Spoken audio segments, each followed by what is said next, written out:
series called The Lord Bless You is based on a book that was written by a friend of mine.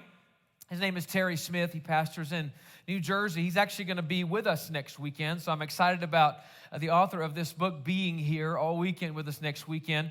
And the book that he wrote that was released in January is a 28-day devotional, and I'd love for you to get the book and follow along as we kind of preach through the book. And if you would like to buy one, we have them available at every one of our locations at our store, our North Rock store, and you can just drop by and grab one as you exit today. Today, I want to dive off into a topic that is very, very meaningful to who we are and everything that we are about at North Rock. It's kind of a life theme of mine, one of the things that I've preached about probably more than anything ever.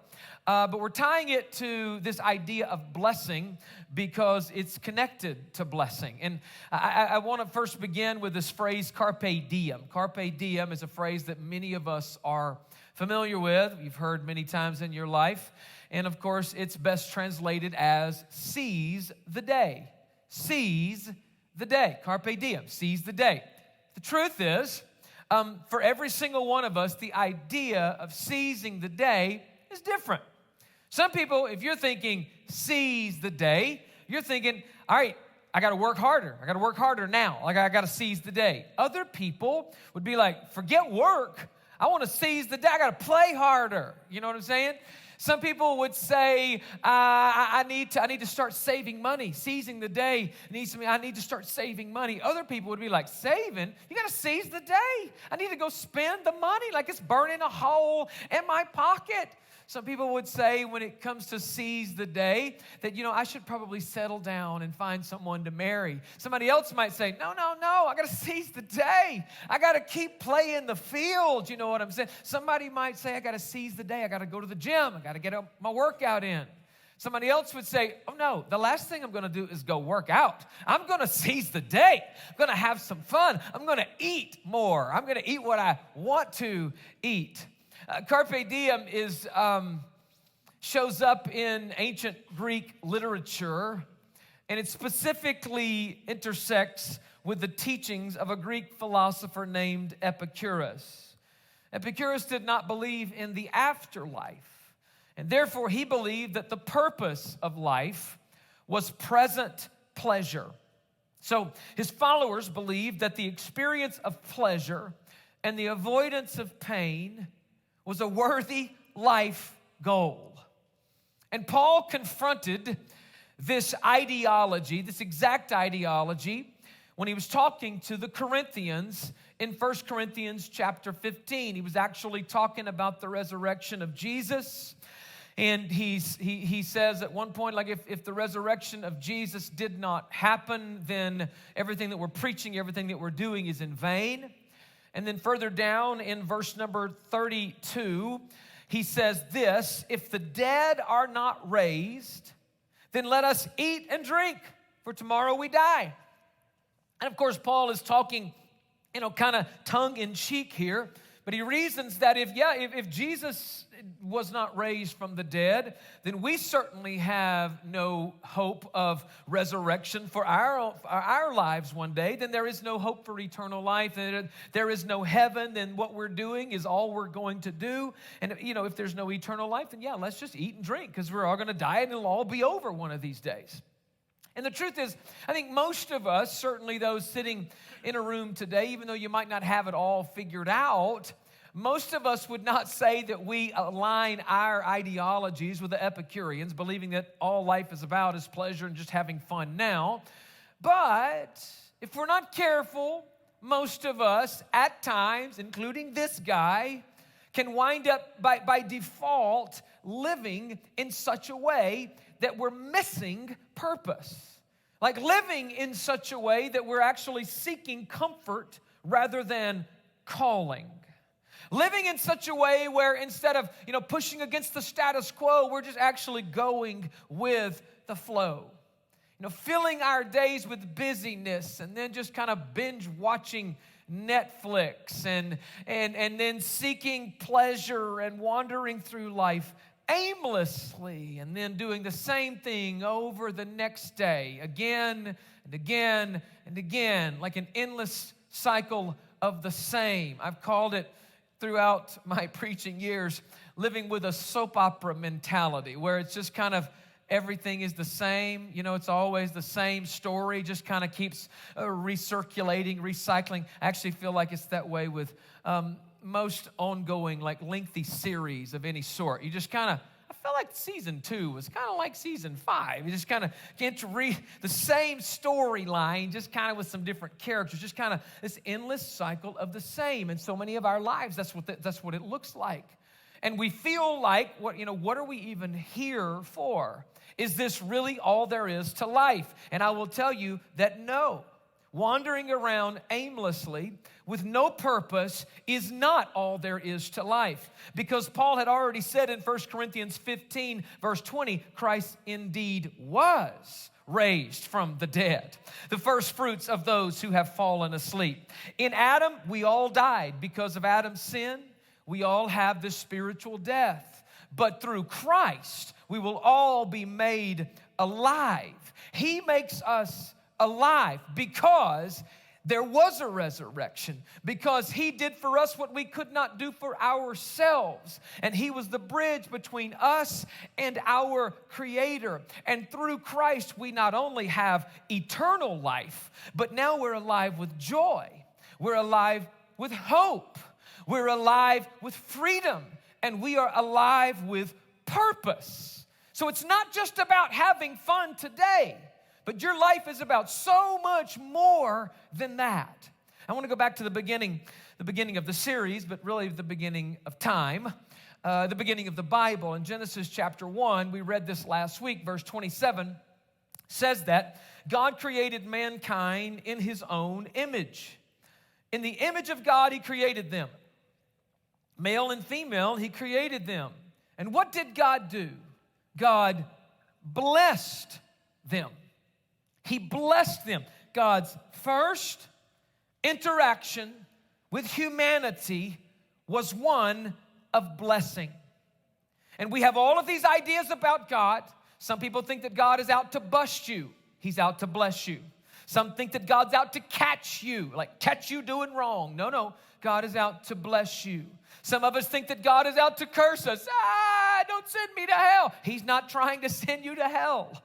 God is out to bless you. His first interaction with humanity was one of blessing. Listen, since the beginning of time, in every way, big and small, God has been looking to bless his people. I want you to accept that, to realize that today. God wants to bless you. He blessed them, but then he said this, be fruitful, there's action involved there. Fill the earth and subdue it. Rule over the fish in the sea. Fill, subdue, rule the birds of the sky and all the other living creatures. God's first interaction was one of blessing. And he immediately followed that with purpose. With purpose. We gave this kind of working definition of blessing last week. Ain't you wondering? And this is from the author Terry Smith. His working definition is this: to be blessed means to be in harmonious relationship with God. Harmonious relationship, where you're walking in sync with God, where you're connected to the heart of God, where you're seeing the activity of God. You're connected to the activity of God. Harmonious relationship with God, who wants to do good in us, to us, and through us. Through us. God said, Adam and Eve, I'm blessing you, and now I want you to rule over what I have created. I made it, and you're here to take care of it. Like he called us to work it. He gave us purpose. Listen to me. I said it last week, but it wasn't on the screen. I don't want you to see it with your eyes. And if you're one that likes to write things down, write this down. Blessing is inextricably connected to purpose.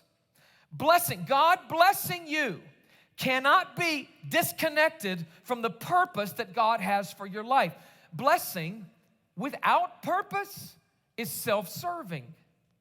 At the same time, purpose without blessing is lifeless. Like it's mechanical. It's not anointed. So for the Christian, when we're talking about carpe diem, and different people think it means different things. For the Christian, it's not about seeking pleasure in a day. Carpe diem is not about trying to find pleasure in every day.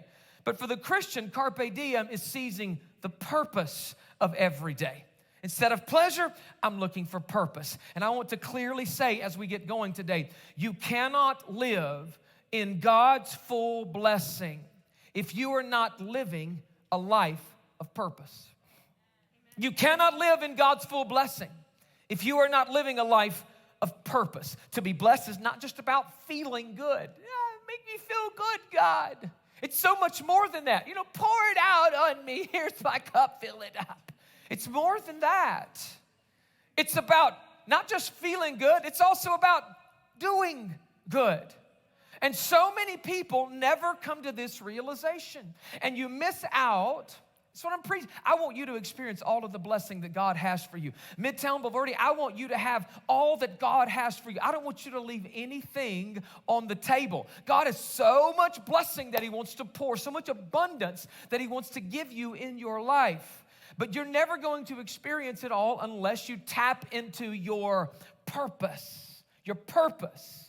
And this is not just people who don't know Jesus. I'm talking about people who do know Jesus. In fact, years ago, when Mason was a little boy and had just started playing sports, kids started playing when they were little, y'all, like 5. I think Britton started, he was like 2. But anyway, but they started when they were little, man, playing ball.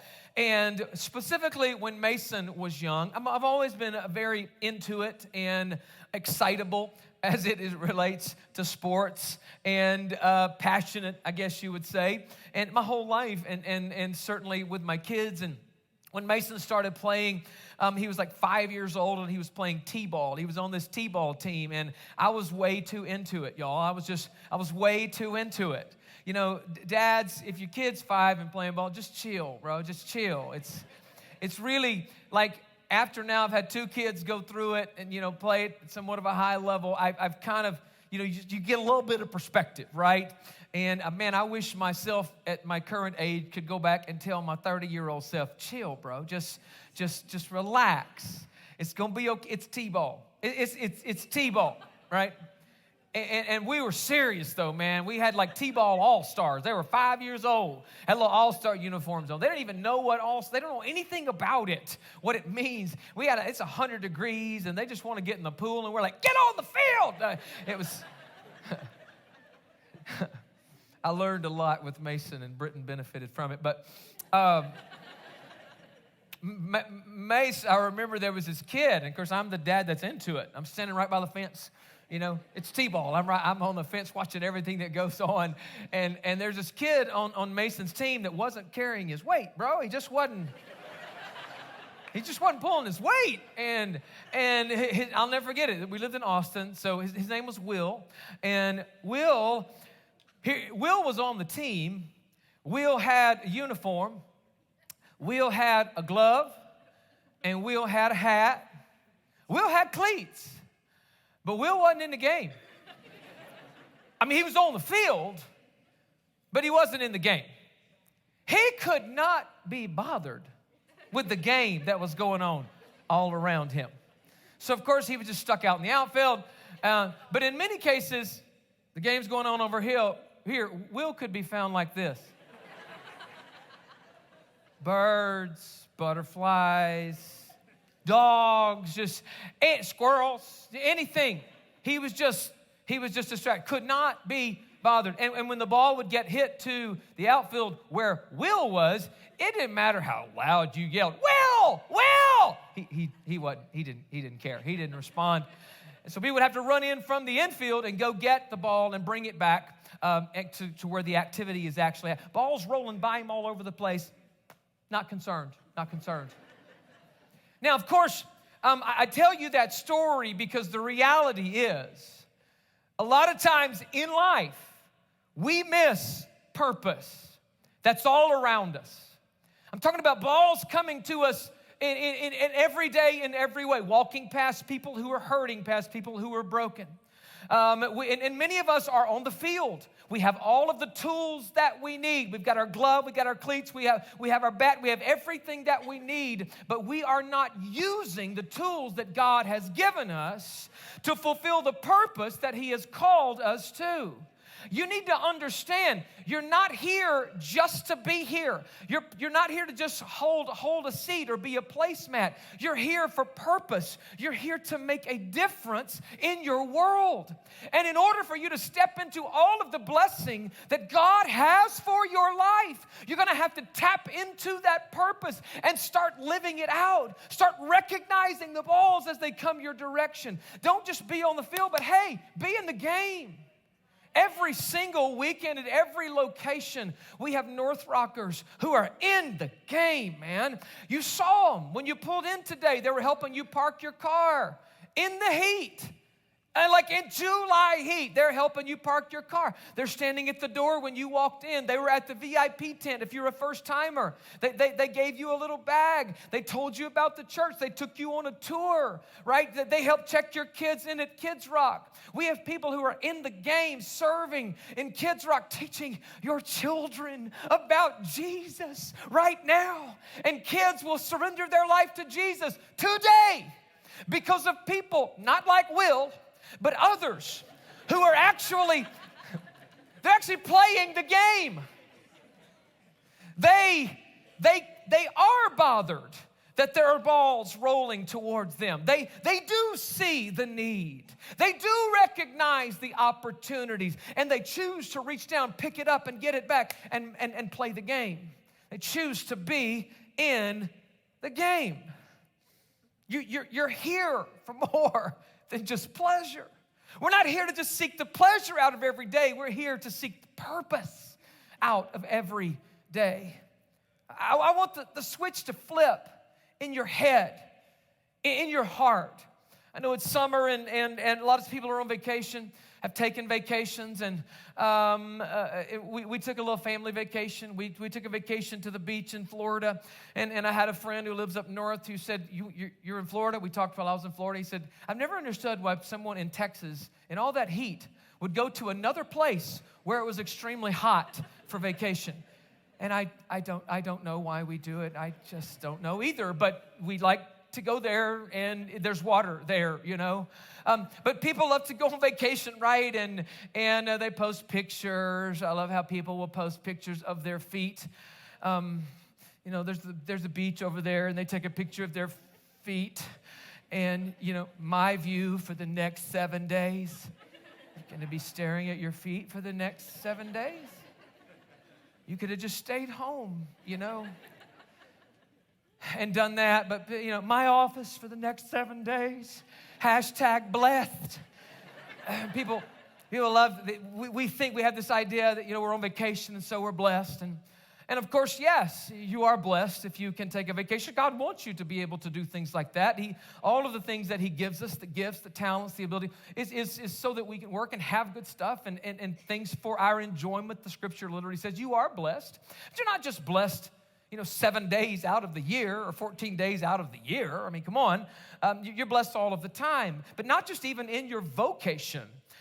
Which is where you work. And I hope that you have pleasure in whatever it is that your career is. But I want to introduce another word to you today, and it's the word avocation. Avocation. Your vocation is the work that you do that pays your bills. Your avocation is the work that you would do even if there was no money attached to it. It's what you do that brings joy and fulfillment and blessing into your life, and you've discovered it. Again, as I've already said, there are people all over our campuses this weekend that are living out their avocation. They have a vocation. Like we have guys in the parking lot, the Israels and the Russells and the others in the parking lot, the Richard Ritters in the parking lot. And their vocation, they have a vocation that they do through the week that helps pay their bills and all that stuff. But then they have an avocation that they live out on the weekend, helping you park cars. And it brings fulfillment to their life. All over the stage today, there are guys who have jobs and girls who have jobs and careers, but that's their vocation, but their avocation is standing here on stage and singing and leading you into the presence of God, or playing the drums or playing a keyboard like Aaron today, and leading you into the presence of God. They've discovered the significance of attaching their passions and their energy to something bigger than just themselves. They've recognized the blessing that comes along with giving myself away. Listen, if you get up and your only goal of the day is to pursue pleasure or to find pleasure, you won't find it. But if you get up and your goal is to find purpose, then you will not only find purpose, but you will also find pleasure. You got to understand how purpose and blessing, purpose and even pleasure are connected. Jacob Needleman said, "We are born for meaning, not pleasure, unless it is pleasure steeped in meaning." You're not here to be a placeholder. You're here to be a difference maker. I want you to understand that. The scripture said, Paul said in Ephesians chapter 2, and Lord, if we've quoted one scripture more than just about anything other than John 3:16, it's this one right here, Ephesians 2 and verse 10. We are God's masterpiece. Everybody say masterpiece. You are his masterpiece. If anyone has told you differently, then they are lying to you. You are valuable to God. Like you are invaluable to God. He loves you so much that Jesus came and gave his life for you. You may be dating someone that does not recognize your value. Get out of that relationship. You might have friends that don't recognize your value. Find a new friend group. You might have had a coach or a teacher or a parent that did not realize your value. But let me tell you something. Your Creator knows your value. He created you with intent and on purpose. He did not make a mistake when he made you. And as far as he is concerned, you are worth dying for, and you are worth using. You are his masterpiece. He created us new in Christ Jesus. So that we can do. Everybody say do. You were created as a masterpiece. Not to just like, well, look at me. Check me out. I am a masterpiece. No. Take what God has blessed you with. Take what God has given you and do good things that he's already planned for you to do. And you're like, me? No, not me. I mean, you maybe. Some of the people on stage singing. Well, us too. But not just us and you.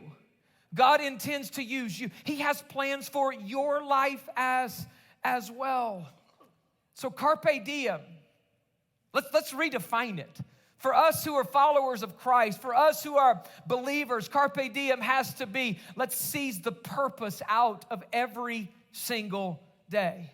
Seize the purpose out of every day. Let me give you 2 quick ways to seize purpose out of life. And the first one is simply this. If you're taking notes, write this down. Embrace your adventure. Like, embrace your adventure. Like, God has an adventure for you. Anytime God places a calling in our life, trust me, it's going to be an adventure. And listen, calling is not always connected to comfort. In fact, it's basically never connected to comfort. Calling and comfort don't seem to mix.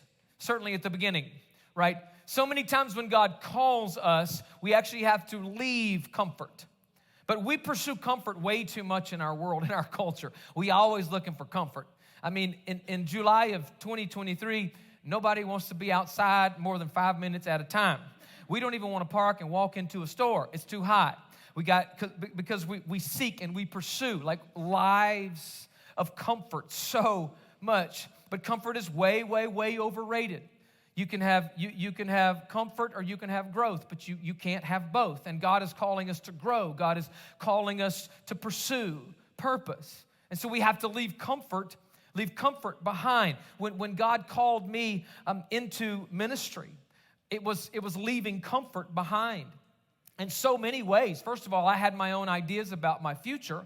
And when I was a senior in high school, God started shaking me a little bit. And through this unique series of events, I wound up changing my plans and attending a Bible college where I could learn theology and learn music and other things, pursuing ministry. The truth is, I didn't really know the adventure that was ahead of me. I think God intentionally does not show us all of the details, right? Because I'm afraid that if we did know all the details, we might not do it. But he didn't give me all of the details, but I can tell you one thing that happened. As I've said before, when I was chasing my calling, I found my incredible wife, and we've been married. Guys, as of last week, we celebrated 30 years last week, 30 years of marriage. I know. I would say we got married when we were 13, but y'all know better than that. So I met her. God called us. I'll never forget our first stop in ministry. We loaded up a moving truck and we moved to San Antonio, of all things. This was in the mid-'90s, and we were working in a little church plant, and we were actually here for 2.5 years. Now, I had never even been to this city. Like, I'd never been, the only places I'd been in Texas was Dallas, and I had come to Houston for a trip a couple of times. I'd never been to San Antonio, but we loaded up a moving truck, and I had to leave my mama and my family behind. And I know I had Alicia, but I wanted my mama too, and it was hard. It was hard to leave. It was hard. I mean, she was standing on the porch waving to us as we left in that moving truck that day. And good Lord, going that far from home before we had like the internets and the socials and all that stuff, you really felt disconnected, and it was a difficult time. But it was a crazy adventure. But that move right there is really the reason that we're in this city now. I never thought we would come back to San Antonio when we left, but we had fallen in love with this place in the 90s. And so it was not hard when God said, now I want you to go in about 2007, telling us, I want you to go plant a church. I want you to move back to that city and plant a church. It wasn't hard for him to convince us to move here because we'd fallen in love with it. And we embraced that adventure as well. And wow, that was a crazy adventure. But look, where we are today. And I'm consistently blown away and moved, if you will, by the fact that God has made me a partner in his redemptive work. And listen, he wants you to be a partner as well. In fact, he's purposed you to be a partner in his redemptive work. When God made Adam and Eve, he made them and then he called them. He made them and then he invited them to join in his ongoing creative activity on the planet. Like, God had intentionally not finished everything. He wanted to finish it with people. He wanted to finish it with Adam and Eve and with you and I. Again, I'm always blown away that God chooses to work with us. Broken people like me and like you. You would think, God, you don't really need us, but this is what he wants. This is how he has purposed it. This is his design. When Britton was a little boy, he was infatuated with yard work. And so there was a time whenever I let him cut the grass with me a few times. I mean, y'all, he's barely able to walk, and he's there. I did that with my dad, though. I completely remember that as a child. And so that's just one of those, kind of cool moments for me. Was he really, helping me cut the grass? No. He was helping my feelings, of course, because it wasn't safe, but it was sweet, You know what I'm saying? And luckily he's still into yard work and he still helps me, and I really do need his help nowadays. But we have to think that God could have done it all without us, but the way he designed it, he intends for us to be part of his story, to play a role in his unfolding epic story. He intends for us to do meaningful work. Like, he invites us to do meaningful work. He puts gifts in us that he intends for us to use to bless people around us. Let me encourage you to say yes to whatever it is that God is calling you to do. to say yes to whatever it is that God has placed on your life and placed in your heart. One of the great secrets of living a blessed and fulfilled life is to care about and work on what God cares about and what God is working on. Ask yourself, what does God care about? That's what I should care about. If I'm going to be in a relationship with Him and I'm going to mature in my relationship with Him, I want to discover what He values, and I want to value that. I want to find out where God is working, and I want to get my hands dirty working. Y'all, He's working in this church. He's working in North Rock Church. If you're just looking for somewhere to get connected and get your hands dirty for the kingdom, we got the place for you. Discover Now is how you get connected and join our Rockstar team, our Serve team here at North Rock. And it's happening today. Stone Oak location is happening right after this service. You can get connected and start making a difference today. And at every location, Discover Now is happening. You can also take it on demand using our website, but it's how you get connected and join our Rockstar team and get in the game. Get in the game. I want to stop asking God to bless what I am doing. And I want to start doing what God is blessing. I want to find where God is working, find what God is blessing, and I want to get in the game. What is it that God is calling you to do? What step is God calling you to take? Maybe He's called you to start a new business. Do it. Maybe God has called you to mentor children who don't have father figures in their life. Do it. Maybe God has called you to go on a medical missions trip. Do it. Maybe God has called you to go back to school. Do it. Maybe God has called you to step out in faith and start giving offerings even above and beyond your 10%, your tithe. Do it. Maybe God has called you to lead a small group. Do it. It's going to be an adventure. You might have to step out of your comfort zone, but it will be worth it. Embrace your adventure. And then number 2, you can fulfill your calling. Fulfill your calling. And now so many people wonder, what am I even here for? What's this life all about? And we have really 2 fundamental callings in our life. And the first one is to worship Him, to worship God. All throughout the scriptures, we see that. We see that God wants us to worship. He is pleased when we worship. He's pleased with our sacrifice of praise. We are called to worship Him, but we are also called to work with Him. To work with Him. In Genesis 2:15, the Lord God took the man and put him in the Garden of Eden to work it and to take care of it, to work it. 1 Peter 4:10, each of you has received a gift. Every one of you. You have a gift. I don't have no gift. Yes, you do. Oh, yeah, you do. You might not be sure what it is yet, but God has given you a gift. But my guess is you do know what your gift is. He has given you a gift, not just so that you can walk around saying, look at my gift. Looky here, looky. To use, to serve others. A gift to use, to serve others. Is it the impoverished? Is it working with unwed moms? Is it leading a small group? Is it leading a freedom small group? Is it mentoring children? Is it joining the prayer team? Is it joining the greet team? What is your gift? Can you sing or play an instrument and we don't know about it? Come on, somebody. Don't sit on that gift. Whatever gift God has given you, don't bury it. Don't bury it.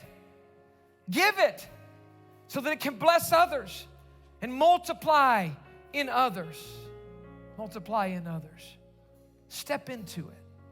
Tap into purpose. If you're going to really live in the fullness of God's blessing, you're going to have to be connected to purpose. Let me pray for you. God, thank you for your word today. It's always so rich. And Lord, I know that there are people all over this room who are not walking in the fullness of blessing that you have for them. Our days are not searching for purpose. Our days are spent searching for so many things, but not purpose. God, let us pursue purpose. And even in finding purpose, we'll also find crazy pleasure and crazy blessing. Speak to hearts and speak to minds. In Jesus' name. Even in this moment, God, speak to hearts and minds. In Jesus' name. Drop that seed in their heart and their mind. Whatever it is that you're calling them to do, whatever their next step of purpose is. Give us the courage. Give us the audacity to take that step of faith in Jesus' name. As I continue to pray at every location, if you're in the room and you're not in a relationship with Jesus, I'm going to pray a prayer and give you an opportunity to fully surrender your life to Him. You know who you are. You might have come to church today feeling like you're a million miles from God. You're not. He is right here. And the scripture says He's actually knocking on your heart's door. He wants you to open up and let Him in. Like He wants to feel you. You might have come today feeling like you were dead on the inside. As I read earlier in the sermon, Jesus came to make you alive. And He can bring purpose back to life in you. He can bring joy back to life. Like you thought you'd never be happy again, He can bring joy. You're wondering if you'll ever have peace again, He can bring you peace. All you've got to do is open the door and let Him in. He has so much to offer you. So if you're in the room and you need to surrender your life to Jesus, or you just need a fresh start today, I want to pray for you. Maybe you've never given your life to Him, or maybe you need to rededicate, resurrender your life to Him. At every location, this moment is for you. I'd ask for all heads bowed, all eyes closed. If you don't mind in this sacred moment, I want to see who I'm praying for, and no one's looking around. So if you're in the room at any of our locations and you would say, Jonathan, I need a fresh start today. I do. I need to open the door and let Jesus in. I need to fully surrender everything to Him. Will you throw a hand in the air right now? Come on, hold it high and leave it up if you don't mind. I want to see every single hand. That's awesome, guys. Leave them up. Leave them up. Thank you. Come on, Midtown. Come on, Bulverde. Yes, yes, yes. Hands all over the building here. Come on. That's awesome. Leave them up. Thank you. I want to see every one of them. Thank you. Thank you. Thank you. Thank you. Yes, yes, yes. Yes. All right. You can put your hands down now. I'm going to pray a simple prayer of surrender. I invite everybody to pray this prayer along with me. Lord Jesus, today I'm surrendering everything to You. I give You my life. I give You my heart, God. I repent today, Jesus. I'm going to change. I'm going to turn around, and I'm going to move towards You. I'm going to make You the center of my life, God. I'm going to put You in the middle of everything that I am doing, Lord. I ask You to forgive me, God, for my sins. Make my life clean like only You can. I believe in You, Jesus. I believe You gave Your life for me and that You rose from the grave. And today I'm making a fresh start with You, God. I'm starting over, making You the Lord of my life. In Jesus' name. And everybody said, amen, amen. Come on, a big hand for those who just took that step of faith, y'all. Yeah. Woo. It's awesome.